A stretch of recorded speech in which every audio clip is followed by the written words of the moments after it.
ఈ క్లీనింగ్ ఎంత పని చేసిందండి.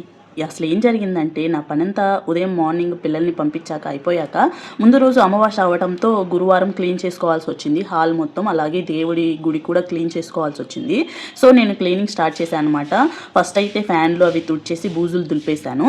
తర్వాత సోఫా మీద ఉన్న కవర్స్ అన్నీ చాలా డస్ట్ పట్టిపోయాయి అనమాట. చాలా రోజుల తర్వాత తీస్తున్నాను కదా, అందులో కొద్దిగా హెల్త్ బాగుండకపోవడం వల్ల క్లీనింగ్ అనేది చాలా లేట్ అయింది. ఈసారి శ్రావణ మొదలయ్యే పాటికే నా క్లీనింగ్ అనేది అయిపోవాల్సింది.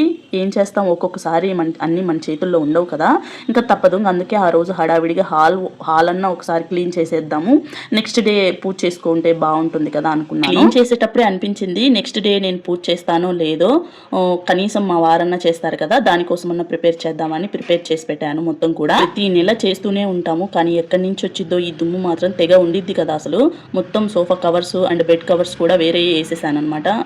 సోఫా కవర్ అయితే ఎంతగా మార్చిపోయిందంటే కొద్దిగా కలర్ కూడా పాడైపోయింది, అంతగా మార్చిపోయింది అనమాట. మొత్తం తీసేసి ఈసారికి అయితే వేసాను. ఇవి వేసిన తర్వాత ఎంత ఫ్రెష్ ఫీలింగ్ ఉందో. తర్వాత గుడి అయితే క్లీన్ చేయడం స్టార్ట్ చేశాను అనమాట. గుడి కూడా చాలా దుమ్ము పట్టింది. ఆయన వీక్లీ వన్స్ క్లీన్ చేస్తూ ఉంటాను, కానీ కిటికీ దగ్గరే ఉండడంతో విండోలో నుంచి దుమ్ము వచ్చింది కదా, అదంతా పడిపోయింది అనమాట. అనుకున్నట్టే నెక్స్ట్ డే నేను పూజ చేయలేకపోయాను, ఎందుకంటే నైట్కే ఫీవర్ వచ్చేసింది అనమాట. ఇంకా సో పిల్లలు అందరూ హెల్ప్ చేసి ఇంకా ఈ గుడిని సర్దిచ్చేసరికి మా వారేమో పూజ చేశారు. చాలా ప్రశాంతంగా అనిపించింది. ఇలా జరిగింది మా ఫస్ట్ శ్రావణ శుక్రవారం పూజ.